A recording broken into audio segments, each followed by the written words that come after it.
Hello, and today we're reviewing the Skil Power Core 12 Js5833a brushless 12-volt compact jigsaw. So let's go and get started. Okay, starting off at the bottom of the tool, we have the base, and for the most part, it's a pretty good showing. It's a nice aluminum base with a plastic cover, which will help it glide smoothly across surfaces, and I'm personally very glad to see that it's not made out of a painted metal. Now, on the side of the tool, we do have an Allen wrench, which you can use to adjust the base, and it's a decent enough showing, but there is some improvements that could be had here. First of all, you basically only have 3 different positions to choose from on either your left or right side, and those positions have a maximum amount of tilt of, well, 45 degrees. So there is some improvement that could be had here. There isn't exactly a lot of different choices that you can, well, or angles I should say, that you can cut at, but you know, it works well enough. My main issue here, however, would be the fact that if you undo the screw too far, the base will just fall off completely, and if you don't undo it enough, well, then you can't adjust the base, and it's a very fine line. As a matter of fact, during, well, filming, I ended up dropping the base twice, and I definitely think that there could be a better design here. Well, see, right there. I accidentally took the base off completely, and I didn't really mean to there. So, you know, there is a little bit of an improvement that could be had here. Now, like I said earlier, I am glad that they decided to go with an aluminum base because that makes this tool far easier to, well, maintain, and you don't have to worry about the paint getting chipped, and it just makes the tool look better, well, over long periods of time. So when it comes to the base, there's definitely some good things going for it and some bad things going against it. This base does have an optional aftermarket, you know, desk port that you can purchase for the saw, and you can also purchase an aftermarket or third-party edge guide as well, but you will also have to pick up a knob. I really wish that had been included, but most brands aren't including them anymore, so you know, it is what it is. Now, this particular base, like I said earlier, does work quite well in practice, and I haven't had any issues with it getting caught up or snagged on anything. So for the most part, I'm fairly happy with its overall design. So with that being said, let's go ahead and move on to the next part of the tool. Okay, next part of the tool would be the different controls. Now, you basically have 3 different controls. Starting off with the side power switch, this is going to be how you turn the tool off and on. It does not employ a trigger, so it's going to just have a simple slide action switch. The switch itself is made out of plastic, and the forward position will be your on, and the rear position will be the off position. I have had an issue while using the tool where I would accidentally slide and hit the switch with my finger, so I do think the switch could stand to be a little bit more rigid or placed a little bit further forward so it wasn't quite as easily bumped. But for the most part, it's a fairly decent design, and I don't think it's actually that big of a deal. It's just something that you need to be aware of while using the tool, and it might have just been from, well, my own experience of using this particular kind of a jigsaw. And then up top, we have the power level dial. You basically have 5 different power levels that you can choose from, plus an automatic mode. I don't ever use the automatic mode, so that's not a real big deal to me personally. But for what's a bigger deal to me personally would be the, well, 5 different power level settings. I would have liked to have seen a few additional power level settings because there were a few times where I just felt like it wasn't, you know, I was just missing the speed. It was either going too fast or it was going too slow, and having maybe an additional 2 or 3 different power levels would have been very helpful. So having some additional power levels would have been nice on this particular jigsaw, but that's really not that big of a deal in the grand scheme of things. What is kind of weird though is the fact that there are basically positions for an additional, you know, power level. It's basically, there's a hard stop position in between, say, 1 and 2 or 2 and 3. There's a position in between each one of those numbers that the dial stops on, but it doesn't actually do anything to the speed of the saw. So, you know, it's almost as if they were going to give us more additional power levels, but they decided not to. I don't know. It's just kind of a weird design. So with that being said, all those particular controls work just fine. And of course, this particular saw also features an orbital mode located well below the power switch, and this will allow you to adjust the orbital function on the tool. If you don't know what that is, it basically means how far the saw is going from side to side. If you want the saw to have a cleaner cut, you're going to pick your 1 or 0 position, and that's going to give you a cleaner cut, but it's going to cut much slower. But if you want a fast cut and you don't particularly care just how rough the cut is, you can go all the way up to 3, and that's going to give you a faster cut, but it's going to be a much rougher cut. So, you know, it's a pretty standard jigsaw in that department. This particular control works just fine, and I don't really have any major complaints about that either. And it's made out of plastic, and, you know, it works decent enough. Just be aware that you should probably only adjust this particular setting if the tool is, well, not on. So with that being said, let's go ahead and move on. Okay, next up we have the battery slot, and for the most part it's a pretty good showing. There is next to no looseness or play to speak of, and I really mean that on this particular tool. This is by far the tightest battery slot I have seen when it comes to just how securely the battery locks into place. There is no looseness and no play on this particular tool, not with the 4 amp hour battery or my newer 2 amp hour battery. So the battery slot is very well engineered and the specs are very tight. So very impressed with Skil when it comes to the battery slot on this particular tool. And when it comes to battery life, even though it is a brushless tool, it is still a 12 volt tool, so it's requiring quite a bit of power. So, you know, you should have multiple 2 amp hour batteries on hand, or at least one large 4 amp hour battery, depending on how large your project is. So for the most part, you know, the battery life isn't as good as I've seen on some other saws, but those other saws were also 18 volt saws. So, you know, for a little 12 volt saw, I was fairly impressed. So with that being said, let's go ahead and move on. Oh, P.S. One side note, the coat does not have blood on it. That's just red paint. It's from painting a inside of a goose enclosure. So, you know, don't be freaking out over the red paint on the jacket. So with that being said, let's go ahead and move on. Okay, next up we have the LED light. Now the LED light is actually very impressive on this particular reciprocating saw, and I really wish Ryobi would take some notes here, because this definitely blows out Ryobi's lights on their, well, jigsaws. So the LED light on this particular reciprocating saw is basically a cob LED light, which goes all the way around. So it's a ring light, so there's plenty of illumination on the front, back, rear, and sides of the saw, and there is basically no blind points or shadow points to speak of when it comes to the LED light on this particular saw. So quite frankly, I'm very impressed by the LED light, and it does produce a nice color, and it does provide enough illumination for you to work with even in very dark conditions.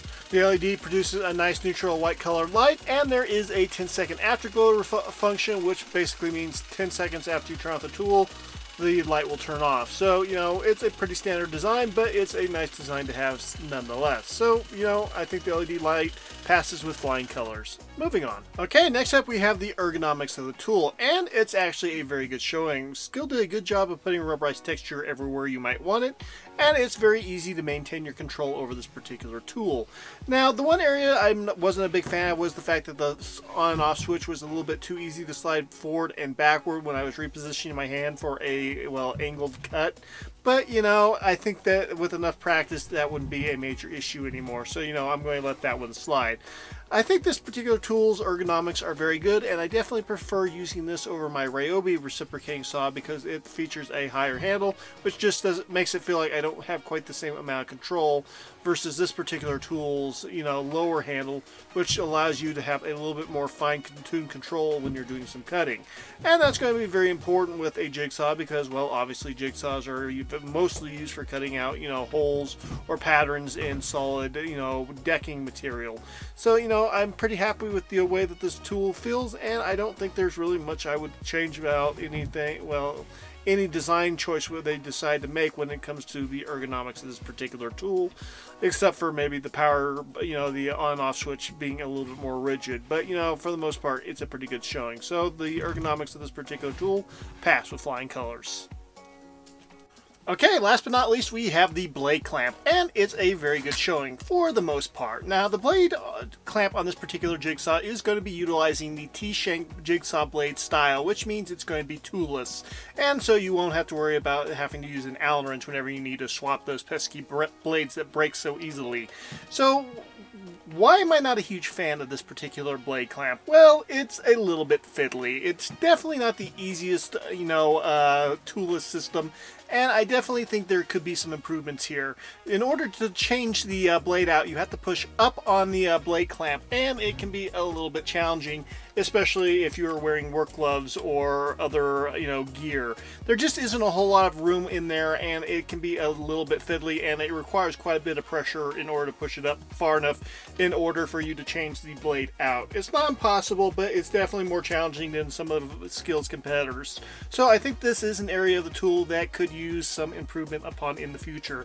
But then again, you know, it still is a toolless design, which is something I very much appreciate. So, you know, it's just a minor con. So with that being said, let's go ahead and move on to the weight of the tool.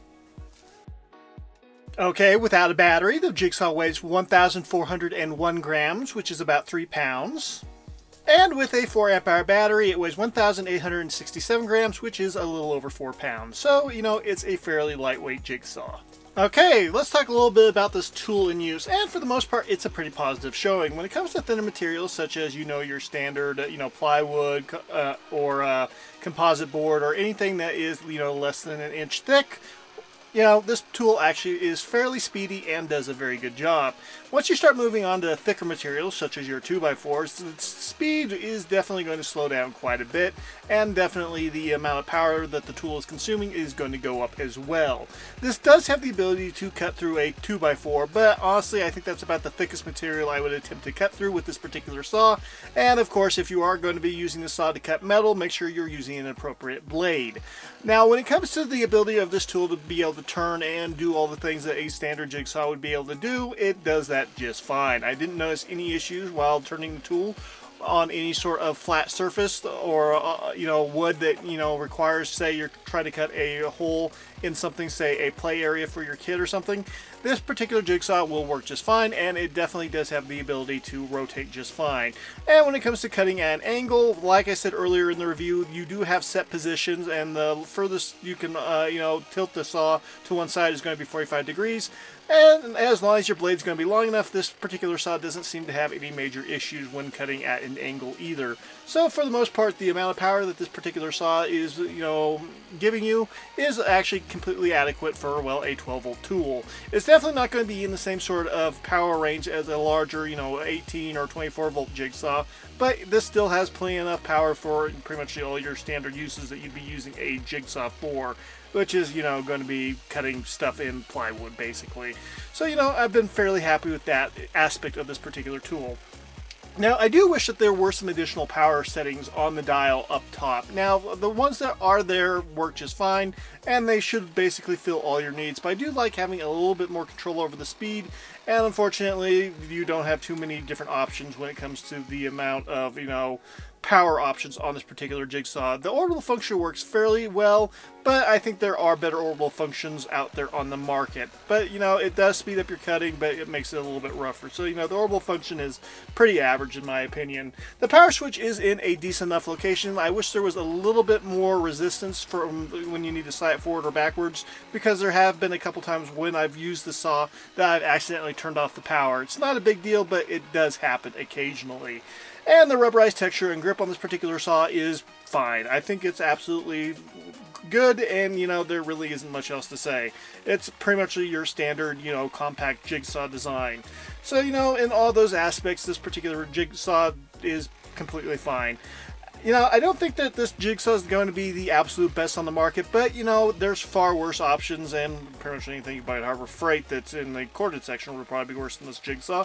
And quite frankly, I've been fairly happy with the amount of, projects I've been able to complete with this particular jigsaw. I've used it in a couple different projects, and, I most recently just made a coat rack using this particular jigsaw, and it works extremely well. So, quite frankly, I've been very happy with its performance, and I don't think there are any major red flags. I do think that the LED light on this one is one of the best I've seen on any jigsaw on the market, and it does seem to work just fine in most, on most woods that I've tested, as long as they're soft woods. I haven't actually been able to test this on any sort of real hardwood. Mostly what I work with is going to be pine, so, it is what it is. So, if you are going to be working with a harder style wood, this 12-volt tool may not be able to supply enough power for you, and you may need to look at something in the 20-volt range. But, if all you're going to be doing is working with, softer woods, this particular jigsaw should be absolutely fine for that purpose. So, with that being said, let's go ahead and recap with the pros and cons, and then we'll finish out this video. And the first pro would be small. This is a fairly small and compact jigsaw, which can be handy, especially if you're working in tight areas, or, well, let's face it, heavier tools can be a little bit of a pain to use sometimes. So in that regard, this is a pro. And the second pro is that it is brushless. The brushless motor in this particular tool will help provide more power than a standard brush motor, and it will also give you a longer service life. So quite frankly, the brushless motor is a pro in my opinion. LED light. The LED light will provide plenty of illumination and is quite bright, so this is a nice feature and a pro in my opinion. Onboard tool. If you're going to have a tool that features adjustments that require a tool in order to, well, change, having an onboard wrench is a must, and this particular tool does feature an onboard Allen wrench, so this is a pro in my opinion.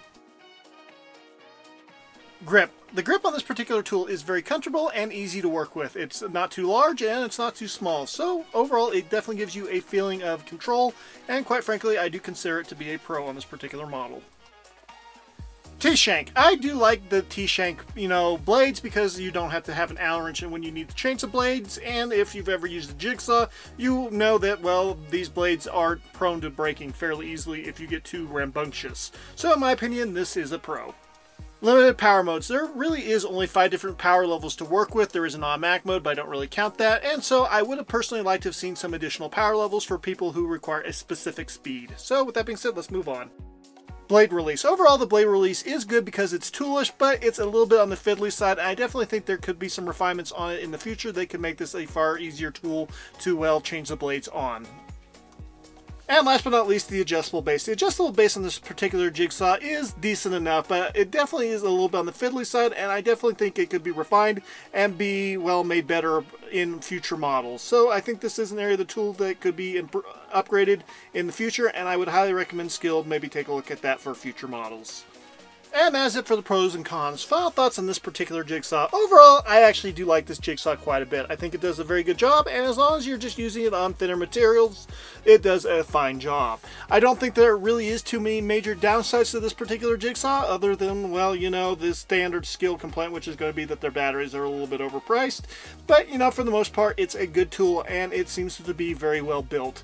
So, at the end of the day, this saw gets a, recommendation from me, and I think it's a fine little tool. So, yeah, that's about it. It comes recommended. If you like this video, please like and subscribe, and we will see you all next time. God bless.